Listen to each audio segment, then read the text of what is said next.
अस्सलामुअलैकुम नाज़रीन, उम्मीद है आप सब खैरियत से होंगे। और आज एक नई वीडियो लेकर आपकी खिदमत में जो हाजिर हुआ हूँ, इसका ताल्लुक़ है हमारी फ़्लाइट सिलेक्शन से। देखिए, फ़्लाइट सिलेक्शन दो तरह की है, एक है डायरेक्ट फ़्लाइट्स हैं, एक इनडायरेक्ट फ़्लाइट्स हैं। अब आया हम डायरेक्ट फ़्लाइट लें या इनडायरेक्ट फ़्लाइट लें, क्योंकि बहुत सारी जो है एयरलाइंस जो है ये सर्विस प्रोवाइड कर रही होती है। शॉर्ट वीडियो है, आपकी खिदमत में लेकर आया हूँ, एक मुख्तसर से टिप है, आप लोगों के लिए होपफुली बहुत बेनिफिशियल हो सकती है। मगर इस वीडियो को शुरू करने से पहले मैं चाहूँगा कि आप चैनल को सब्सक्राइब कर लें और बेल आइकन पर ज़रूर क्लिक कीजिएगा कि आपको इसी तरह की अच्छी अच्छी टिप्स जो हैं वो मिलती रहेंगी। और वीडियो को लाइक ज़रूर कीजिएगा और अपने दोस्तों और अहबाब के साथ ज़रूर शेयर कीजिएगा, ताकि उन तक भी इस तरह की इन्फॉर्मेशन पहुंच सके और उनके लिए भी आसानी हो। आएँ अपनी वीडियो का आगाज़ करते हैं और सबसे पहले ये जानने की कोशिश करते हैं कि वाया फ़्लाइट और डायरेक्ट फ़्लाइट क्या है।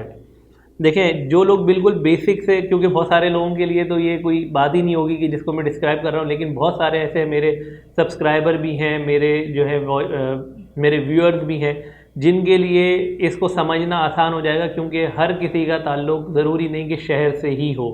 तो हमारे यहाँ ये चीज़ कॉमन होती है, जो ज़िंदगी में फ़र्स्ट टाइम ट्रैवल कर रहे हैं या जो लोग जो है नहीं हैं इतने ज़्यादा पढ़े लिखे, उनके लिए थोड़ी सी ये आसानी हो जाती है चीज़ों को समझने में। कि देखें, वाया फ़्लाइट मींस के कहीं से होकर जाएगी। मिसाल के तौर पे हम जद्दा की फ़्लाइट ले रहे हैं, तो जद्दा वो दुबई स्टॉप लेगी और फिर वो जद्दा जाएगी आपके शहर से। लेट सपोज़ अगर आप लाहौर से, कराची से, कहीं और से, दिल्ली से, मुंबई से, कहीं से भी अगर आप जो है वो ले रहे हैं या ढाका में हैं, तो कुछ फ़्लाइट्स ऐसी होती हैं जो वाया फ़्लाइट्स होती हैं, यानी कि वो कहीं ना कहीं स्टॉप लेगी और किसी के एक स्टॉप होते हैं, किसी के दो स्टॉप भी होते हैं, और फिर वहाँ से वो आगे जाती है अपनी फाइनल डेस्टिनेशन। यानी अगर जैसे आप जद्दा जा रहे हैं या मदीना जा रहे हैं तो वहाँ जाएगी। और डायरेक्ट फ़्लाइट वो होती हैं कि जो डायरेक्ट आपकी शहर से जद्दा या मदीना, जहाँ पे भी आप लैंड करना चाह रहे हैं, वहाँ पर आपको ले जाएगी। तो सबसे पहले तो आपको ये क्लियर हो गया कि वाया फ़्लाइट और डायरेक्ट फ़्लाइट में क्या डिफरेंस है। देखें, अब सवाल ये पैदा होता है कि अगर मैं उम्रे पे जा रहा हूँ तो मुझे डायरेक्ट फ़्लाइट लेनी चाहिए या इनडायरेक्ट फ़्लाइट लेनी चाहिए। तो देखें, ये डिपेंड करता है मेरे बजट के ऊपर। मेरे बजट पे क्यों डिपेंड करता है, ये थोड़ा समझिएगा कि एक फ़्लाइट आपको हो सकता है 1,60,000 तक की कॉस्ट कर रही हो पाकिस्तान में, और इनडायरेक्ट फ़्लाइट आपको उस वक्त 1,10,000 रुपये की कॉस्ट कर रही हो। तो अगर आप 5 लोग भी जा रहे हैं तो आपके तकरीबन 2.5 लाख रुपए की बचत हो जाती है। तो एक ह्यूज अमाउंट है जो आपके सेफ हो रहे होते हैं इनडायरेक्ट फ़्लाइट लेने में। और बाद मरतबा कुछ ऐसी एयरलाइन है जो डायरेक्ट फ़्लाइट लेके जाती हैं और आपको सस्ता दे रही होती है फेयर। ये सब डिपेंड करता है रश के ऊपर कि कितना उस वक्त जो है लोड है। बहुत सारी जैसे हमारी लोकल फ़्लाइट्स हैं वो डायरेक्ट जाती हैं, डायरेक्ट ऑपरेट करती हैं, वो डायरेक्ट आपको जद्दा लेके जा रही होती हैं। उनका फेयर 1 लाख 1,10,000 के दरमियान चल रहा होता है। जब लोड होता है तो 1,20,000 तक भी उनका जाता है। मगर जो हमारी अच्छी एयरलाइन हैं, जैसे सऊदी एयरलाइन हो गई, PIA हो गई, या हमारी एमरेट्स, इस तरह की जो बड़ी एयरलाइंस हैं, इनके फेयर अमूमन ज़्यादा होते हैं, क्योंकि इनके जो जहाज़ हैं वो थोड़े से ज़्यादा कंफर्टेबल होते हैं, थोड़े ज़्यादा जो है वो स्पेशियस होते हैं। ये सारी चीज़ें उसके अंदर बहुत सारी चीज़ें मैटर करती हैं। उनकी सर्विस थोड़ी सी बेहतर होती है, तो वो एक्सपेंसिव हैं। आप जो लोकल फ़्लाइट्स लेते हैं, जैसे हमारे यहाँ जो पाकिस्तान से ऑपरेट कर रही हैं, उनमें आप लेते हैं एयर सियाल हो गई, एयर ब्लू हो गई, या और कोई हो गई जो वहाँ डायरेक्ट आपको लेके जा रही है, सरीन एयर हो गई, तो ये आपको कंपैरेटिवली आपको कम प्राइस में लेके जा रहे होते हैं। तो बाद मरतबा हमें डायरेक्ट फ़्लाइट लेना जो है फ़ायदेमंद होता है। लेकिन बाद मरतबा ऐसा होता है कि जैसे फ़्लाई दुबई है या जैसे कोई और मुल्क की फ़्लाइट्स हैं, वो आपको इनडायरेक्ट लेके जा रही होती है, लेकिन उसमें आपकी ह्यूज सेविंग हो रही होती है। लेट सपोज कोई 95,000 में पाकिस्तानी आपको जो है वो फ़्लाइट मिल रही है, या आपको 90,000 की मिल रही है, या 1 लाख की मिल रही है, तो वो भी आपकी एक अच्छी सेविंग हो रही होती है। तो वो इख्तियार करना भी फ़ायदेमंद हो सकता है। अच्छा, अब सबसे ज़्यादा जो होता है कि भाई इसमें आप एक चीज़ लाजमी देखिएगा, बाद मरतबा आपका कनेक्शन के साथ 17-17, 18-18 घंटे का वेटिंग टाइम भी होता है। तो ऐसी फ़्लाइट आपने नहीं लेनी, इसमें आप बहुत ज़्यादा थक जाएंगे। वहाँ जाके उम्रा आप नहीं अदा कर पा रहे होंगे, आपको थकन बहुत ज़्यादा होगी।